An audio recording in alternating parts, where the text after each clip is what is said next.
was still in shock when I heard the first gunshot. Michelle Vescovacci was watching a band at a bar in San Juan, Puerto Rico, when she suddenly found herself in the middle of a mass shooting.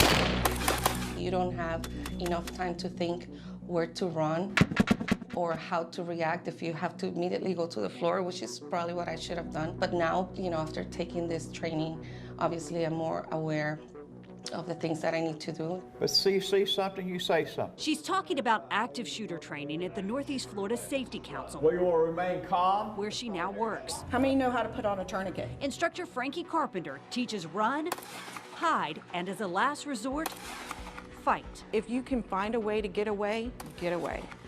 I don't care where it is. If it's in the basement in some place that you know that you're up here on the top floors, go to the basement. If you can get outside of the building without being injured, get outside. If you can't escape, hide in a place that most people wouldn't look, that bullets can't penetrate. One of the questions I asked today was, do you know which way our doors swing? That's something important to know, because if you're going to hide in another room on that same floor, you're going to make sure that that door is locked. Whether you're at church, in a school, office, grocery store, or movie theater, take note of all of the exits and look for the two closest to you. Everybody knows how they come in. Then I look for a place that can be barricaded. Restrooms are not a good place to hide. I'm going to tell you that right now. Restrooms, she says, are a bad hiding spot because a shooter is likely to look there and could see you. Having an emergency action plan for an active shooter, she says, is just as important as having one for hurricanes and tornadoes. And make sure you practice it. Put that in your plan.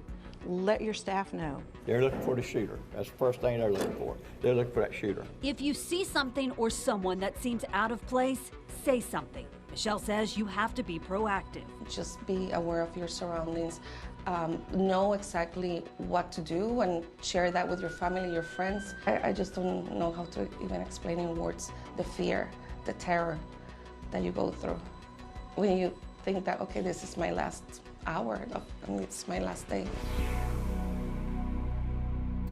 Now, according to the FBI, 243 people were killed or injured in active shooter incidents in 2021. That's a 50% increase over the prior year.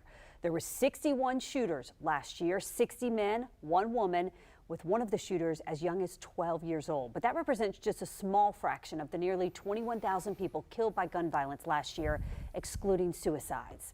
And we have linked information on the active shooter training to this story on firstcoastnews.com, as well as tips on how to provide emergency trauma care to those injured by gun violence. We'll be right back.